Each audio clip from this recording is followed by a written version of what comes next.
جانوروں کی تنظیم اور ان کے ساز بجانے کا اتحاد۔ ایک دفعہ کا ذکر ہے، ایک ہرے بھرے اور رنگین جنگل میں مختلف جانور ایک ساتھ اتحاد سے رہتے تھے۔ انہیں جانوروں کی تنظیم کہتے تھے، اور ان کا کمال یہ تھا کہ وہ ایک دوسرے کے ساتھ مل کر موسیقی بنانے کی صلاحیت رکھتے تھے۔ تنظیم کا سردار ایک شیر تھا۔ شیر بہت عقل مند اور شاعری پر مقبولیت رکھتا تھا۔ وہ اپنے طاقتور پاؤں سے پیانو بجاتا تھا۔ اس کے ساتھ اس کی شیرنی بیٹھتی تھی، جس کی آواز جنگل میں گونجتی تھی۔ تنظیم کے دوسرے افراد میں شامل اونٹ، جو اپنی دم سے کھوکھری لکڑی پر دھن بجاتا تھا۔ سانپ، جو اپنے رینگتے ہوئے حرکتوں سے بانسری بجاتا تھا۔ ریکن، جو جنگل میں ملی مختلف چیزوں سے ڈھول بناتا تھا۔ روز شام کو جانوروں کی یہ تنظیم ایک خاص جگہ جمع ہوتی تھی، اور وہ جگہ جگنوں کی چمک سے روشن ہوا کرتی تھی۔ وہ موسیقی بجاتے تھے جو سننے والوں کے دلوں میں گونجتی تھی۔ ایک سمفنی جو مختلف نسلوں کے جانوروں میں اتحاد بنائے رکھتی ہے۔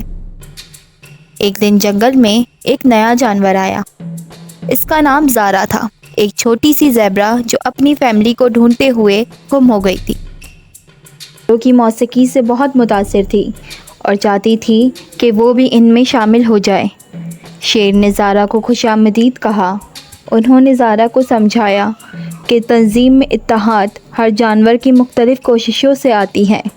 جانوروں نے زارا کی حوصلہ افزائی کی کہ وہ اپنے اندر موسیقی کی صلاحیتوں کو تلاش کرے۔ زارا نے کوشش کی کہ وہ رنگین پتوں کی مدد سے زائلوفون بجائے، لیکن آواز صحیح نہیں آ رہی تھی۔ اس نے شیرنی کی طرح گانا گانے کی بھی کوشش کی، لیکن وہ شیرنی کی طرح اونچے سروں تک نہیں پہنچ سکی۔ مایوس ہو کر وہ گہرائیوں میں چلی گئی۔ جب وہ وہاں گئی تو اسے دوسرا جانور الو ملا۔ الو، جو کہ ایک درخت پر اکیلا بیٹھا تھا۔ الو اپنی عقل اور تیز سننے کی صلاحیت سے مقبول تھا۔ زارا نے اپنی پریشانی الو کو بتائی۔